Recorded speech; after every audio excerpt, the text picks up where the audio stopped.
That's all they come in the chat doing, bro. Why y'all being so hateful? This ain't hate, bro. Hate is with hate is if we was burning your restaurants and burning your stores down. Hate is what we went through when Black Wall Street got burned down. That's what you need to be talking about with hate. The hate is the stuff that we went through. That's what you need to be saying. Stop talking about we hating. And you ain't talking about the real haters out here. Might have to drop a dime on them niggas. For sure. You know what I'm saying? You gotta stop it. I don't like that shit. For sure, bro. I don't like that shit.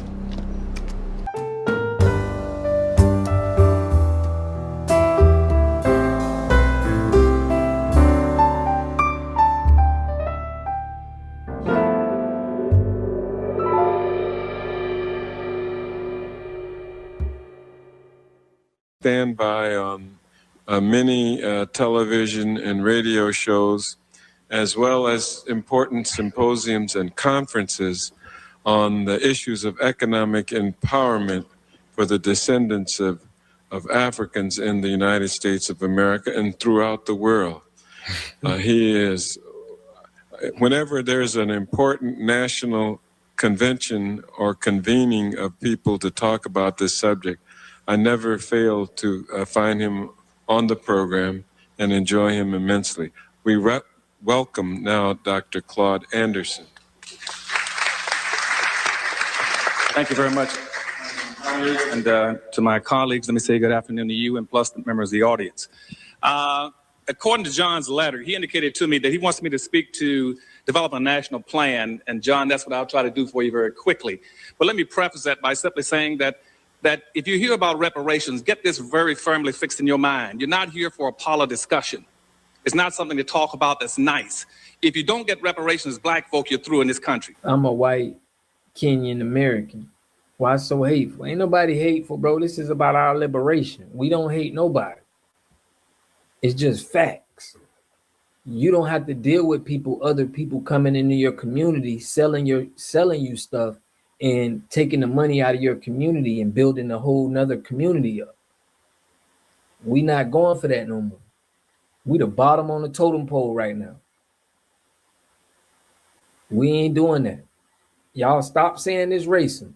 Just watch at some of the realest people doing this and just let it stick to this. It's a movement that's going on. It has nothing to do with hate. We don't hate nobody. We hate being taken advantage of. And this is the result of that. So if you don't stand with us with this, you ain't right. Because if somebody was doing that to your community and your people, you would be doing the same thing. So y'all don't come in my chat, don't come in this section talking about we hateful. I don't want to hear that no more. This has been needed. Dr. Claud Anderson ain't hateful. He's trying to push his people forward. Stop mixing us with that hate stuff. We've been spending money with y'all for decades. We've been spending our money with other internet. Y'all ain't been doing. Who else been doing it? Who the ones that's been spending money with all these different cultures? So don't tell us about this being hateful. Because when you was getting our money, you wasn't saying nothing. You wanted to act like you was friends. So I don't care about what no other race say right now. I don't care right now, bro. This is about keeping our 2.1 trillion. If you don't like it, oh, well, we don't care who don't like it. But stop trying to keep using the word hateful, bro. That's all they come in the chat doing, bro. Why y'all being so hateful? This ain't hate, bro. Hate is with hate is if we was burning your restaurants and burning your stores down. Hate is what we went through when Black Wall Street got burned down. That's what you need to be talking about with hate. The hate is the stuff that we went through. That's what you need to be saying. Stop talking about we hating.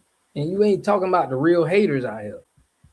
In a game you can't win. You got to get reparations. Now, how are you going to get it?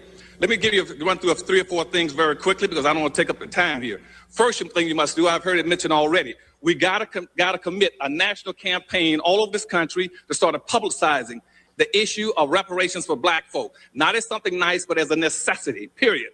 That means every living soul, every organization, every core, every institution in this country must begin to start promoting reparations for black folk all over this country. That's level one, is a massive, massive promotion of reparations for black folk.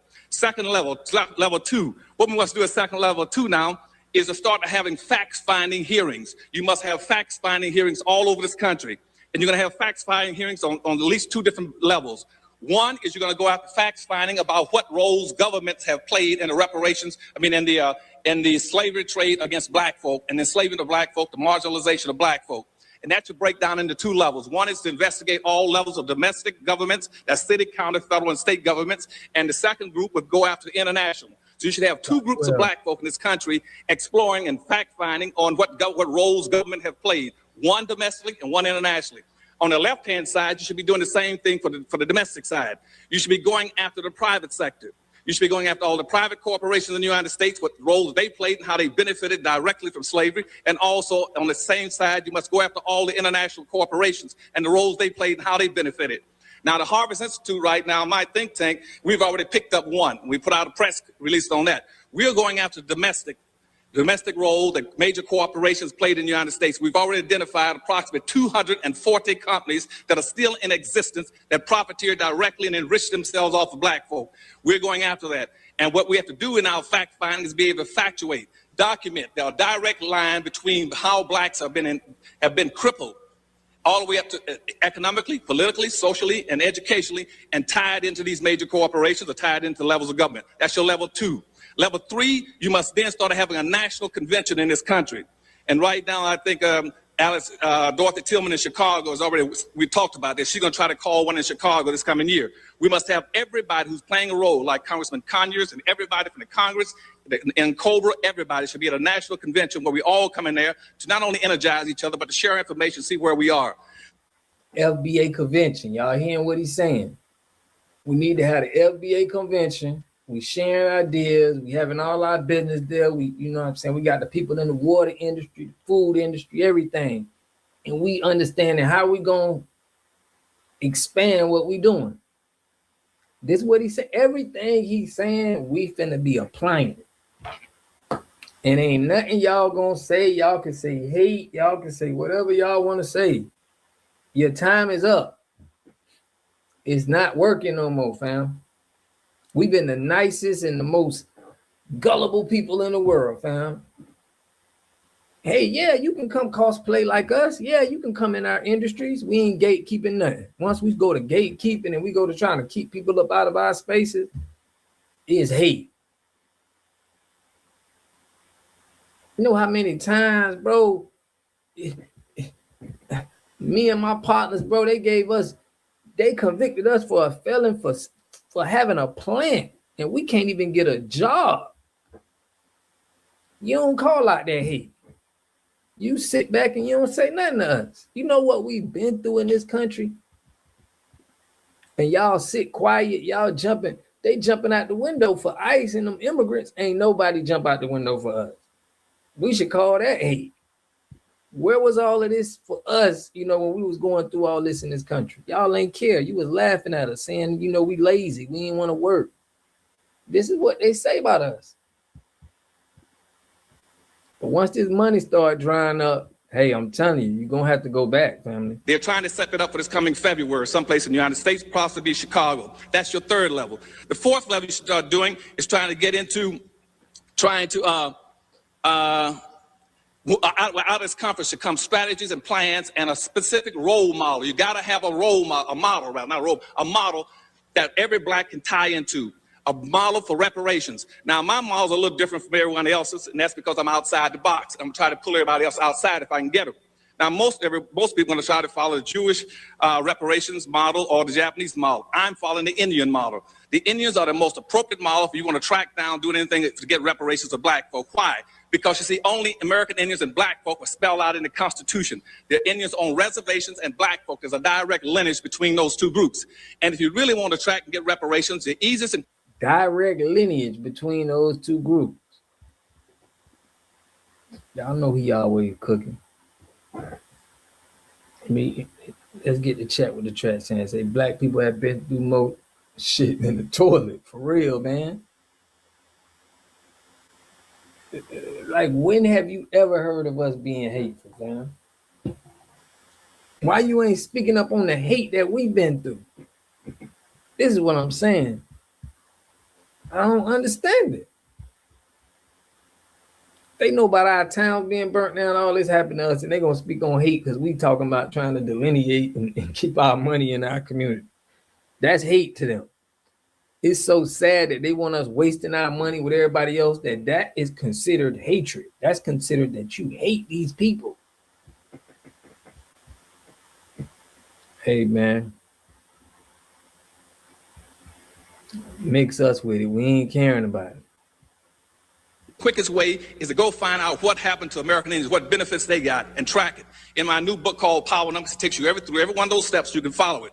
If you pick that up, you can come right to reparations very quickly, because it'll be very difficult for the government to deny black folk the same thing they're giving the Indians. So when you hear people talking about how bad off Indians are, first thing you say, fine, if Indians that bad off, put us as black folk in the same status with the Indians. We'll take that.